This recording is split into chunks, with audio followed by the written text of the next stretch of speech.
Good morning sa inyong lahat o sa ibang parte ng mundo. Good evening, good afternoon or good evening. Narito ako ngayon sa harapan ng hardin namin, front garden, para magdilig kasi hindi ako nakapagdilig kahapon.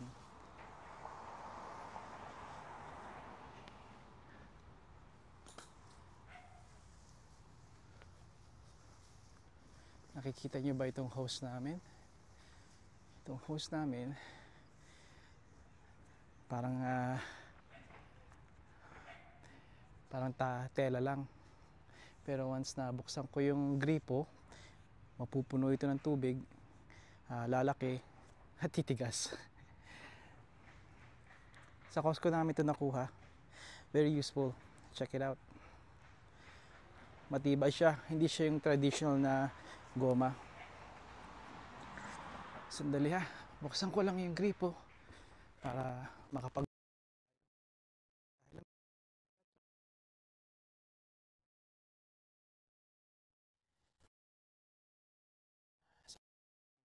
para ipapakita ko sa inyo yung mga kabilang side. Naiwan bukas ni Mrs. T yung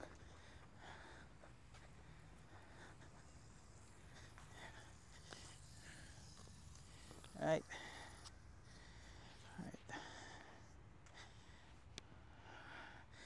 Ito ang ideal na kapag meron kayong mga hard to reach na makakapal na garden.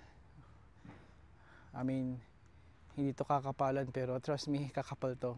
Maganda itong isuksok na lang sa loob minsan kung kinakailangan. Added reach din sa matataas. Kaya malaki ng pinagbago nung kabataan ko sa Pilipinas, kung saan hose lang ang gamit ko at alam niyo yung thumb nyo, yun ang iyong sprinkler or adjuster ng amount ng tubig na gusto nyong ilagay, idilig. Isa pa, alam niyo yung lata na may mga butas-butas na pinako-pako yung puwet para sa timba, sa salok. Meron na kayong shower, di ba? Nasa shower niyo na yung inyong halaman. Let's see.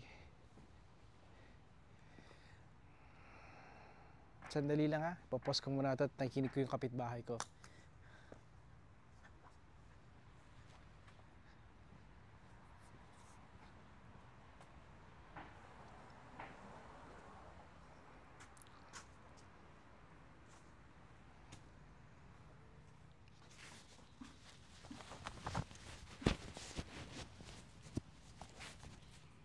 I'm back. Balik na ako.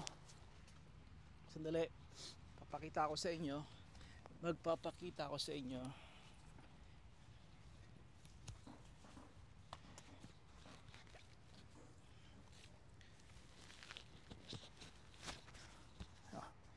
Okay ba ako? Ayoko lang nitong crew neck. Tumatama sa leg ko. Okay ba yung orange na shirt ko? Matanda na to. Ito yung isa sa mga unang labas ng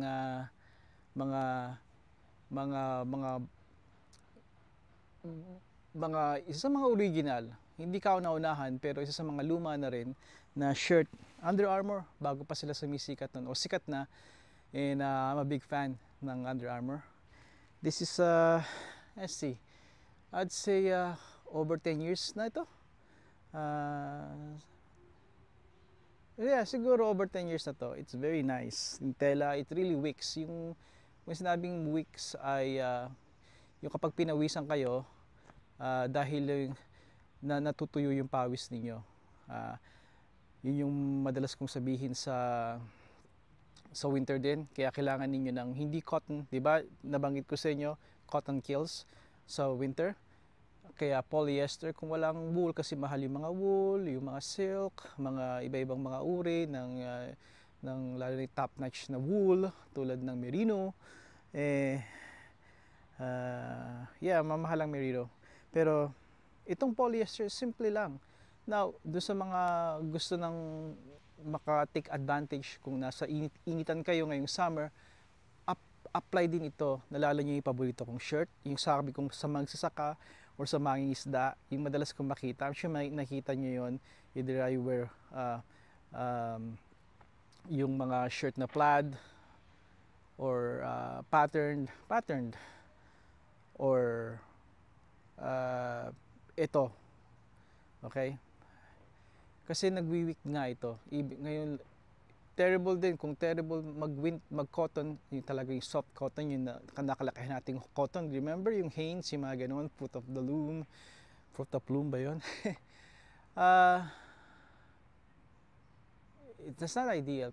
Kung unless komportable kayo, nanonood kayo ng TV, nasa bahay kayo, komportable yung heater kung winter, or meron kayong air condition kung summer, you're so comfortable, you're not doing anything, just relaxing, then that's fine. Pero kung nandito kayo sa labas, you need polyester.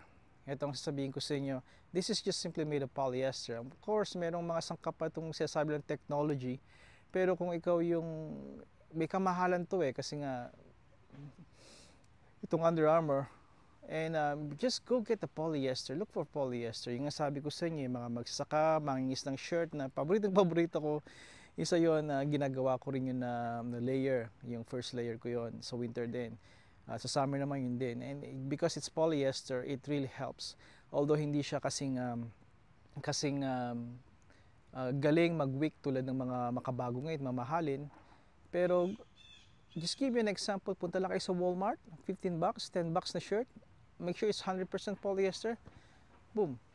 You'll be comfortable. Trust me. Kasi hindi lahat nakakakuha nga kasi mga mahal ngayon. Even my favorite brand, Carhartt, which is yung Carhartt talagang maganda pagkakagawa nila. Pero kung titingnan nyo talaga, a shirt costs 50, pinakamababa 50 Canadian dollars to 50 to 60 bucks, di ba? This is almost the same, maybe more. But they're all isang sangkap nila, nagkakapalitan ng konti, pero they're all polyester. And $10 shirt, $80 shirt, kung polyester siya, it will wick. It will wick. The whole idea of wick is habang bago pa tumulo ang pawis ninyo and you're moving, that's why it's have to be snug, gumaganyan siya, okay? Or hindi naman gumaganyan, pero if you move, kind of like, some under the microscope, it does picks up yung sweat talagang maliliit, and then boom, it just dissipates. Ganun ang whole idea nun. Anyway, garden ang pag-uusapan natin, hindi ito. This is isa sa mga, I'll show it to you mamaya siguro kung may time pa ako at battery. And this is a nice shirt. Yung nga kaya ako pinost kanina dahil yung kapitbahay magtatapon ng basura. And heto, parating yung kaibigan ko. Nako, nag-iisa ako dito, so lalapitan niya ako sigurado pag ganito na, hi Willie, you doing good? Alright, you take care, Willie. Ano kung nakita niyo siya, si Willie yon. Nung pinanganak siya, he's older than, matanda pa siya sa akin.